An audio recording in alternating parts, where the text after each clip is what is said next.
இதோ உங்களை தேடி முதன்முறையாக வசீகரமான தொழில்நுட்பம் மற்றும் அதிவேகமான செயல்திறனுடன் UFX மொபைல்ஸ். மெல்லிய தோற்றத்துடன் முற்றிலும் சிறப்பாக எல்லோருக்கும் எளிதாக UFX மொபைல்ஸ். உங்கள் நவீன தலைமுறைக்கான mobile UFX mobiles. Make your move.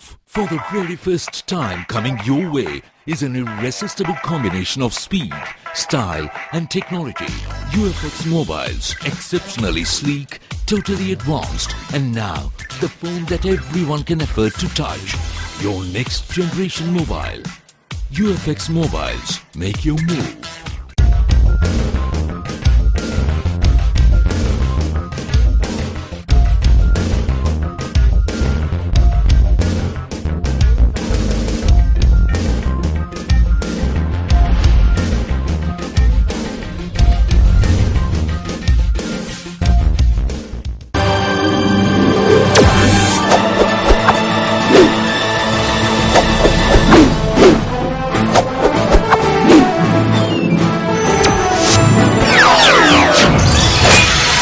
நீங்கள் பார்த்துக் கொண்டிருப்பது AJK டிவியின் புதுவை மாலை. வணக்கம். எங்களையும் மீறி நடக்கும் கொலை கொள்ளைகளால் நாங்கள் குற்ற உணர்வோடு பணியாற்றுகிறோம் என்று காவல்துறை மற்றும் வியாபாரிகள் ஆலோசனை கூட்டத்தில் SSP சந்திரன் வருத்தத்துடன் பேசினார். புதுவை முத்தியால்பேட்டை ஆறுமுகா திருமண மண்டபத்தில் குற்றங்களை தடுப்பது குறித்த போலீசார் வியாபாரிகள் ஆலோசனை கூட்டம் வடக்கு SP சிவதாசன் முன்னிலையில் நடைபெற்றது. கூட்டத்திற்கு தலைமை தாங்கிய SSP சந்திரன் பேசுகையில், உலக நாடுகளில் போலீசார் பயன்படுத்தும் அனைத்து வசதிகளும் உள்ளதாகவும் குற்றங்களை ஒடுக்குவதில் லண்டன் போலீசாருக்கு வழங்கப்பட்டுள்ள SLR துப்பாக்கி முதல் AK-47 வரை உயரிய ரக துப்பாக்கிகள், கணினி சாதனங்கள், வாகனங்கள், தகுதியான அதிகாரிகள் என அனைத்து வசதிகளும் புதுவை காவல்துறையில் இருந்தாலும் எங்களையும் மீறி நடக்கும் கொலை கொள்ளை ஆகியவற்றால் நாங்கள் குற்ற உணர்வோடு பணியாற்றுகிறோம் என்றும் இனி குற்றங்களை ஒடுக்குவதற்கு போலீசாருக்கு பல்வேறு உத்தரவுகள் வழங்கப்பட்டுள்ளதாகவும் போலீசாருடன் சேர்ந்து பொதுமக்களும் குற்றங்களை தடுக்க உதவி செய்ய வேண்டும் என்ற அவர், மேலும் பொதுமக்கள் சீருடை அணியாத காவலர்கள், எனவே குற்றவாளிகளை கண்டு பயப்படாமல் துணிச்சலாக செயல்பட வேண்டும் மற்றும் பெட்ரோல் பங்க், மதுக்கடை போன்ற இடங்களில் ரவுடிகள் அதிகம் வந்து செல்வதால் அவர்களை கண்காணிக்க CCTV கேமரா பொருத்த வேண்டும். இதனால் குற்றவாளிகள் வரத்தும் செயல்பாடுகளும் ஆதாரங்களும் குற்றங்களை கண்டுபிடிக்க உதவியாக இருக்கும் என்று பேசினார். கூட்டத்தில் வடக்கு சரக இன்ஸ்பெக்டர்கள், காவல் நிலைய சப் இன்ஸ்பெக்டர்கள், பெட்ரோல் பங்க் மற்றும் மதுக்கடை உரிமையாளர்கள், மேலாளர்கள், காசாளர்கள் மற்றும் ஊழியர்கள் பங்கேற்றனர். புதுவையில் சட்டமன்ற உறுப்பினர்களின் பரிந்துரைகளின்படி தானே புயலால் பாதிக்கப்பட்டு சேதமடைந்த வீடுகளுக்கு நிவாரண நிதியினை வழங்க வேண்டும் என்று முன்னாள் நகரமன்ற துணைத் தலைவர் ஜான்குமார் கூறியுள்ளார். இது தொடர்பாக அவர் கூறுகையில், புதுவையில் தானே புயல் வீசியதில் பெரும்பாலான வீடுகள் சேதமடைந்தன. இந்நிலையில் முதல்வர் திரு ரங்கசாமி சேதமடைந்த வீடுகளுக்கு நிவாரண நிதி வழங்கப்படும் என்று அறிவித்தார். அதன் அடிப்படையில் வருவாய்த்துறையினர் சேதமடைந்த வீடுகளை கணக்கெடுத்து அரசிடம் ஒப்படைத்தனர். ஆனால் அப்பணி முழுமையான முறையில் நடைபெறவில்லை. ஏனெனில் வருவாய்த்துறையினர் கணக்கெடுக்கும் முன்பே குடியிருக்கும் வீட்டை சரி செய்ய வேண்டும் என்ற சூழலில் வெளியில் கடன் பெற்று மக்கள் தங்கள் வீட்டினை சரி செய்துள்ளனர். இதனால் அவர்களது வீடுகள் சேதமடைந்த வீடுகள் என்ற கணக்கெடுப்பில் வரவில்லை. மேலும் முன் அறிவிப்பின்றி வருவாய்த்துறையினர் சேதமடைந்த வீடுகளை கணக்கெடுக்க வந்ததால் கூலி வேலைக்கு சென்றுவிட்ட பல ஏழைகளின் வீடுகள் இந்த கணக்கெடுப்பில் விடுபட்டு போனது. முதலமைச்சர் திரு ரங்கசாமியின் உத்தரவின்படி புதுவையில் தானே புயலால் பாதிக்கப்பட்ட பல வீடுகள் கணக்கெடுக்கப்படாமல் விடுபட்டு போயுள்ளது. எனவே மக்கள் முதல்வராக போற்றப்படும் நமது புதுவை முதல்வர் திரு ரங்கசாமி வருவாய்த்துறையினருக்கு ஆணையிட்டு தானே புயலால் பாதிக்கப்பட்டு சேதமடைந்த வீடுகளை மறு ஆய்வு செய்ய உத்தரவிட வேண்டும். மேலும் வருவாய்த்துறையினர் எந்த பகுதிகளுக்கு கணக்கெடுக்க போகிறார்கள் என்பதனை முன்கூட்டியே அப்பகுதி மக்களுக்கு தெரிவிக்க வேண்டும். அப்போதுதான் முழுமையான முறையில் அனைத்து பாதிக்கப்பட்ட வீடுகளுக்கும் நிவாரண உதவி கிடைக்கப்பெறும். நமது புதுவை முதல்வரின் எண்ணமே புதுவையில் தானே புயலால் பாதிக்கப்பட்டு சேதமடைந்த அனைத்து வீடுகளுக்கும் நிவாரண உதவி வழங்க வேண்டும் என்பதுதான். ஆனால் வருவாய்த்துறையினர் சரிவர கணக்கெடுக்காததால் முதல்வரின் எண்ணம் நிறைவேறாமல் போகிறது. எனவே மீண்டும் ஆய்வு மேற்கொண்டு முதல்வரின் எண்ணத்தினை நிறைவேற்ற வேண்டும். மேலும் ஒவ்வொரு தொகுதியிலும் எத்தனை வீடுகள் சேதமடைந்துள்ளது என்று அந்த தொகுதி சட்டமன்ற உறுப்பினர்களுக்கு கட்டாயம் தெரியும். அதன் அடிப்படையில் தொகுதி சட்டமன்ற உறுப்பினரின் பரிந்துரையின்படி புயலால் சேதமடைந்த வீடுகளுக்கு நிவாரண நிதியினை புதுவை அரசு வழங்க வேண்டும் என்று அவர் கூறினார். புதுவையில் சப் இன்ஸ்பெக்டர்கள் மற்றும் உதவி சப் இன்ஸ்பெக்டர்களுக்கு இடமாற்றம் செய்து ஆணை பிறப்பிக்கப்பட்டுள்ளது. புதுவையில் காவல்துறை அதிகாரிகள் இடமாற்றம் செய்யப்பட்டு வருகின்றனர். அதன்படி முத்தியால்பேட்டை சப் இன்ஸ்பெக்டர் ஸ்ரீதர் காவல் கண்காணிப்பு பிரிவிற்கும், கட்டுப்பாட்டு அறை உதவி sub inspector Natarajan Karaikal PCR பிரிவிற்கும், குற்றப்பதிவேட்டுத்துறை உதவி சப் இன்ஸ்பெக்டர் பாஸ்கரன் உருளையன்பேட்டைக்கும் மாற்றப்பட்டுள்ளனர். அதேபோன்று உதயஞ்சாலை சப் இன்ஸ்பெக்டர் ஜபருல்லா ஏனாமிற்கு மாற்றம் செய்யப்பட்ட உத்தரவு ரத்து செய்யப்பட்டு அவர் ஆயுதப்படைக்கு மாற்றப்பட்டுள்ளார். இவை தவிர 3 தலைமை காவலர்கள், 11 காவலர்கள் இடமாற்றம் செய்யப்பட்டுள்ளனர். இதற்கான உத்தரவை காவல் தலைமையக SP IRC மோகன் பிறப்பித்துள்ளார். புதுவை காவலர் பொதுநல இயக்க பொது செயலாளர் திரு கணேசன் இன்று தனது பிறந்த நாளை வெகு சிறப்பாக கொண்டாடினார். இதனை முன்னிட்டு 2000 ஏழை எளிய மக்களுக்கு பல்வேறு நலத்திட்ட உதவிகளை வழங்கினார். புதுவை காவலர் பொதுநல இயக்க பொது செயலாளர் திரு கணேசன் இன்று பிறந்தநாள் விழாவினை கொண்டாடினார்.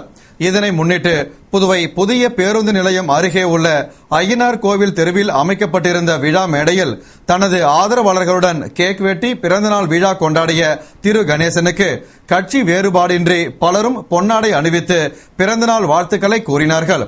திரு கணேசனின் பிறந்தநாளை முன்னிட்டு முன்னாள் நகரமன்ற துணைத் தலைவர் திரு ஜான்குமார் பொன்னாடை அணிவித்து வாழ்த்துக்களை கூறினார். பின்னர் நடைபெற்ற நலத்திட்ட உதவிகள் வழங்கும் விழாவில் முன்னாள் நகரமன்ற துணைத் தலைவர் திரு ஜான்குமார் கலந்து கொண்டு ஏழை எளிய மக்களுக்கு சேலைகளை வழங்கினார்.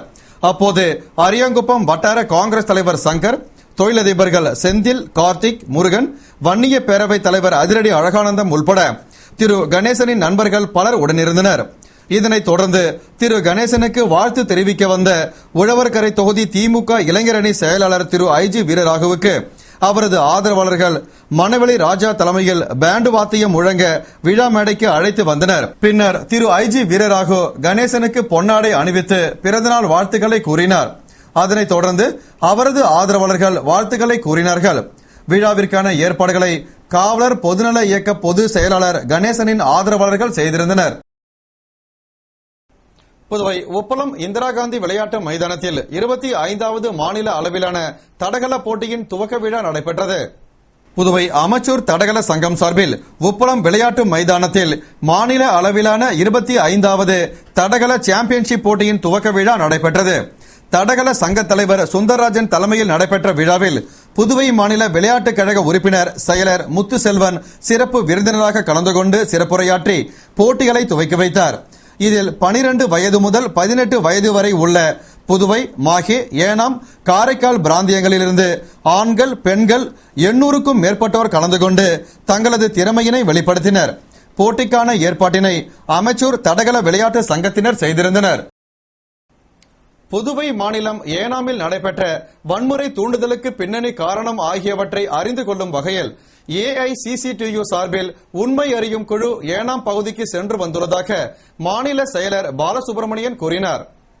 இது தொடர்பாக அவர் செய்தியாளர்களிடம் கூறுகையில், புதுவை மாநிலம் ஏனாமில் கடந்த 27/1/2012 அன்று ஏனாம் காவல் நிலையத்தில் ரீஜென்சி செராமிக்ஸ் நிறுவனத்தில் பணிபுரிந்த தொழிற்சங்க நிர்வாகி முரளிமோகன் சந்தேகத்திற்கு இடமளிக்கும் வகையில் மர்மமான முறையில் இறந்ததும், மரண செய்தி கேட்டு அங்கு ஒன்று கூடிய தொழிலாளர்கள் மீது காவல்துறையினர் 12க்கும் மேற்பட்ட முறையில் துப்பாக்கி சூடு நடத்தியதும், அதன் பின்னர் வன்முறை வெடித்ததும், அதன் விளைவாக நிறுவனத்தின் தலைவர் சந்திரசேகர் மரணம் அடைந்ததும் அனைவரும் அறிந்ததே.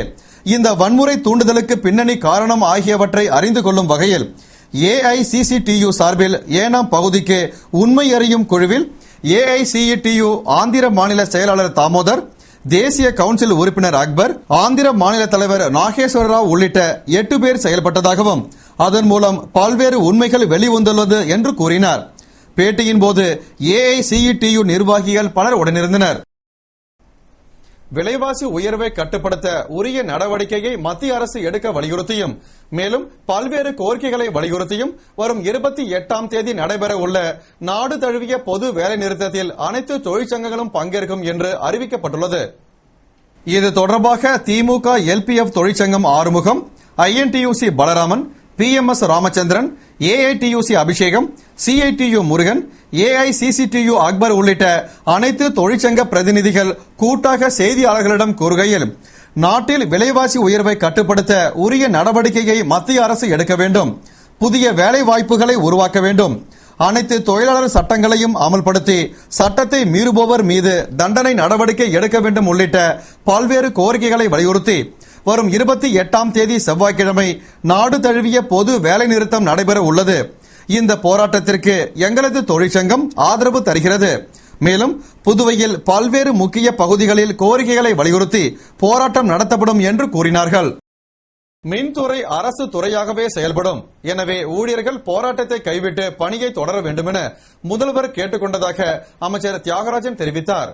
இது தொடர்பாக அமைச்சர் தியாகராஜன் கூறுகையில், மின்துறையை கழகமாக மாற்றுவதை கண்டித்து கடந்த 22ஆம் தேதி மின்துறை ஊழியர்கள் ஊர்வலமாக வந்து முதலமைச்சரையும் தன்னையும் சந்தித்து மனு கொடுத்தனர். இதையடுத்து அவர்களை அழைத்து பேச்சுவார்த்தை நடத்திய போது மின்துறை கழகமாக மாற்றப்பட மாட்டாது என்று முதலமைச்சர் உறுதியளித்தார்.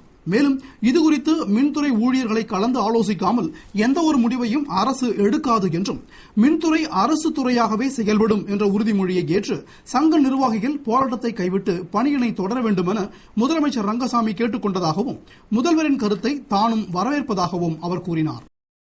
கடந்த பாராளுமன்ற ரயில்வே மசோதாவில் புதுவைக்கு நிதி ஒதுக்கப்பட்டும் செயல்படுத்தப்படாததால் உரிய நடவடிக்கை எடுக்குமாறு ரயில் பயணம் செய்வோர் சங்கம் கோரிக்கை விடுத்துள்ளது.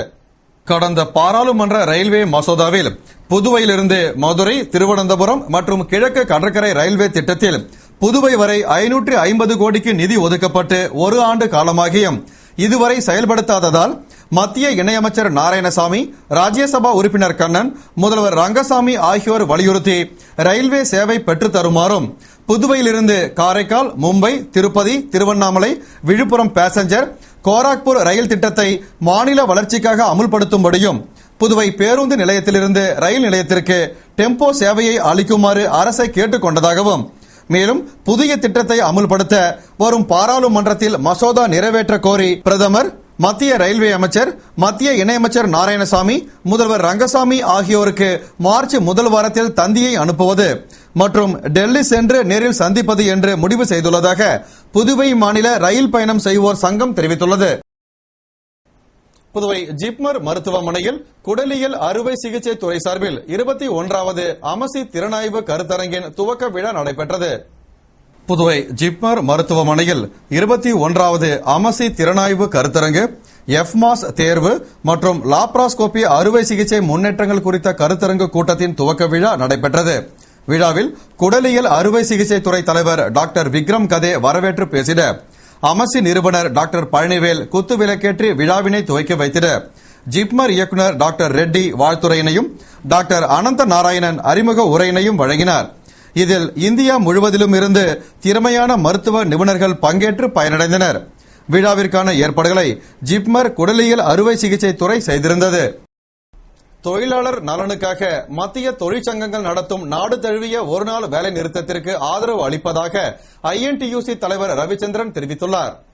இது தொடர்பாக அவர் கூறுகையில், விலைவாசி உயர்வை கட்டுப்படுத்த வேண்டும். எந்த பிரிவு தொழிலாளர்களாக இருந்தாலும் அவர்களுடைய குறைந்தபட்ச ஊதியம் 10,000 ரூபாயாக இருக்க வேண்டும். அரசு நடத்தும் மில்கள் மற்றும் நிறுவனங்களை செயலிழக்க செய்யக்கூடாது என்பது போன்ற பல கோரிக்கைகளை வலியுறுத்தி அகில இந்திய அளவில் மத்திய தொழிற்சங்கங்கள் ஒன்றிணைந்து வரும் 28ஆம் தேதி நடத்தும் பொது வேலைநிறுத்தத்தில் பங்கேற்று வெற்றிகரமாக நடத்துவது என்றும், தொழிலாளர்கள் நலனுக்காக நடத்தப்படும் இந்த போராட்டத்தில் அனைத்து பிரிவு தொழிலாளர்களும் கலந்து கொண்டு பொது வேலைநிறுத்தத்தை வெற்றிகரமாக நடத்தி காட்டுமாறு கேட்டுக் கொள்வதாக அவர் கூறினார். புதுவை அரசு ஆதிதிராவிட நலத்துறை சார்பில் திருமணம் மற்றும் கலப்பு திருமண உதவித்தொகையினை மங்கலம் தொகுதி பயனாளிகளுக்கு சட்டமன்ற உறுப்பினர் திரு தேனி ஜெயக்குமார் வழங்கினார். புதுவை மங்கலம் தொகுதியில் ஆதி திராவிடர் நலத்துறை சார்பில் திருமண உதவித்தொகை மற்றும் கலப்பு திருமண உதவித்தொகை வழங்கும் நிகழ்ச்சி நடைபெற்றது. நிகழ்ச்சியில் சட்டமன்ற உறுப்பினர் தேனி ஜெயக்குமார் கலந்து கொண்டு மங்கலம் தொகுதியைச் சேர்ந்த 2 நபர்களுக்கு கலப்பு திருமண உதவித்தொகையை தலா 50,000 வீதமும் 1 லட்சம் ரூபாயும், திருமண உதவித்தொகையாக 6 நபர்களுக்கு தலா 25,000 ரூபாய் வீதம் 1,50,000 ரூபாயையும் அவர் வழங்கினார். நிகழ்ச்சியில் துறை இயக்குநர் அன்பழகன், துணை இயக்குநர் மீனா குமாரி, உதவி இயக்குநர் விஜயா, நல ஆய்வாளர் லதா மற்றும் காங்கிரஸ் பிரமுகர்கள் பலர் உடனிருந்தனர். புதுவை வில்லியனூர் விவேகானந்தா அரசு ஆண்கள் மேல்நிலைப்பள்ளி பொன்விழாவினை முன்னிட்டு ஓவியம் மற்றும் நாணய கண்காட்சி நடைபெற்றது. புதுவை வில்லியனூர் விவேகானந்தா அரசு ஆண்கள் மேல்நிலைப்பள்ளி துவங்கி 50 ஆண்டுகள் நிறைவு பெறுவதை முன்னிட்டு பொன்விழா கொண்டாட முடிவு செய்யப்பட்டு இன்று கோலாகலமாக கொண்டாடப்பட்டது. விழாவின் ஒரு பகுதியாக மரக்கன்றுகள் நடப்பட்டு மற்றும் விவேகானந்தரின் களிமண் சிற்பம் வடிவமைக்கப்பட்டதைத் தொடர்ந்து ஓவியம் மற்றும் நாணய கண்காட்சி நடைபெற்றது. இதில் பழங்கால நாணயங்கள், புராதன பொருட்கள் போன்றவை காட்சிக்கு வைக்கப்பட்டது மற்றும் மாணவர்கள் வரைந்த ஓவியங்கள் பார்வைக்கு வைக்கப்பட்டது. இதில் திரளான மாணவர்கள், பெற்றோர்கள், ஆசிரியர்கள், பொதுமக்கள் பங்கேற்று கண்காட்சியை கண்டு ரசித்தனர். விழாவிற்கான ஏற்பாடுகளை பள்ளி முதல்வர் தலைமையில் துணை முதல்வர், தலைமை ஆசிரியர், ஆசிரியர்கள், அலுவலர்கள், முன்னாள் மாணவ பேரவையினர், மாணவர்கள், பெற்றோர்கள் மற்றும் ஊர் பொதுமக்கள் செய்திருந்தனர். புதுவை சுள்ளியாங்குப்பம் அருள்மிகு அங்காள பரமேஸ்வரி அம்மன் ஆலயத்தின் 45ஆம் ஆண்டு மயான கொள்ளை நடைபெற்றது. இதில் திரளான பக்தர்கள் பங்கேற்று சுவாமி தரிசனம் செய்தனர். புதுவை பாகூர் கொம்யூன் சுள்ளியாங்குப்பத்தில் எழுந்தருளியுள்ள அருள்மிகு ஸ்ரீ அங்காள பரமேஸ்வரி அம்மன் ஆலய 45ஆம் ஆண்டு மயான கொள்ளை மகா உற்சவம் கடந்த 20ஆம் தேதி துவங்கி நடைபெற்று வருகிறது. அதன் முக்கிய விழாவான மயான கொள்ளை சிறப்பாக நடந்தது. இதனை முன்னிட்டு அம்மனுக்கு அபிஷேக ஆராதனையுடன் சிறப்பு அலங்காரத்தில் வீதியுலா புறப்பட்டு சென்று முள்ளோடை மதிகிருஷ்ணாபுரம் மயானத்தில் மயான கொள்ளையிட்டு பின்னர் வான வேடிக்கையுடன் வீதியுலா நடைபெற்றது. விழாவில் ஏராளமான பக்தர்கள் கலந்து கொண்டு வழிபட்டனர். விழாவிற்கான ஏற்பாடுகளை ஆரங்காவல் நிர்வாக குழுவினர், விழா குழுவினர் மற்றும் ஊர் பொதுமக்கள் செய்திருந்தனர். புதுவை கதிர்காமம் அரசு பெண்கள் மேல்நிலைப் பள்ளியில் மாணவர்கள் நுகர்வோர் மன்றம் சார்பில் உணவு கலப்படத்தை சோதித்து அறிதல் என்ற கலந்துரையாடல் நிகழ்ச்சி நடைபெற்றது. புதுவை கதிர்காமம் அரசு பெண்கள் மேல்நிலைப் பள்ளி மாணவர் நுகர்வோர் மன்றம் சார்பில் உணவு கலப்படத்தை சோதித்து அறிதல் என்ற கலந்துரையாடல் மற்றும் விளக்க உரை நிகழ்ச்சி பள்ளி முதல்வர் நடராஜன் தலைமையில் நடைபெற்றது. திட்ட ஒருங்கிணைப்பாளர் நளினா வரவேற்பு உரையுடன் துவங்கிய நிகழ்ச்சியில் சிறப்பு அழைப்பாளராக துணை தாசில்தார் மகாதேவன் மற்றும் உத்திரேசன் கலந்து கொண்டு மாணவிகளும் உணவு கலப்படம் பற்றி விழிப்புணர்வை ஏற்படும் வண்ணம் கலப்படத்தை கண்டறியும் முறை, சோதனை முறைகளை செயல்முறையுடன் விளக்கினார். தொடர்ந்து தலைமை ஆசிரியை வசந்தகுமாரி வாழ்த்துறையினையும், உழவர்கரை நுகர்வோர் மன்ற திட்ட ஒருங்கிணைப்பாளர் திலகவதி உணவு கலப்படத்தில் ஏற்படும் பாதிப்பு பற்றி உரையாற்றினார். நிறைவாக மாணவியர்களுக்கு பல்வேறு போட்டிகள் நடத்தப்பட்டு வெற்றி பெற்றவர்களுக்கு பரிசுகள் வழங்கப்பட்டது. நிகழ்ச்சிக்கான ஏற்பாடுகளை திட்ட ஒருங்கிணைப்பாளர் மற்றும் ஆசிரியைகள் செய்திருந்தனர். புதுவை மாநில அரசு ஊழியர் மத்திய கூட்டமைப்பு சார்பில் நிதி பற்றாக்குறையும் தீர்வுகளும் என்ற பொருளில் கருத்தரங்கம் ஜெயராம் திருமண மண்டபத்தில் நடைபெற்றது. புதுவை ஜெயராம் திருமண மண்டபத்தில் அரசு ஊழியர்கள் மத்திய கூட்டமைப்பு சார்பில் நிதி பற்றாக்குறையும் தீர்வுகளும் என்ற தலைப்பில் கருத்தரங்கம் கூட்டமைப்பின் தலைவர் மதுரகவி தலைமையில் நடைபெற்றது. கருத்தரங்கில் பொதுச் செயலாளர் லட்சுமணசாமி கலந்து கொண்டு நிதி பற்றாக்குறையில் சிக்கித் தவிக்கும் புதுவை அரசின் நிலையும், இதன் விளைவாக பாதிக்கப்படும் அரசு ஊழியர்களின் எதிர்கால மோசமான நிலை பற்றியும் அதற்கான தீர்வுகள் பற்றியும் எடுத்துரைத்து சிறப்புரையாற்றினார்.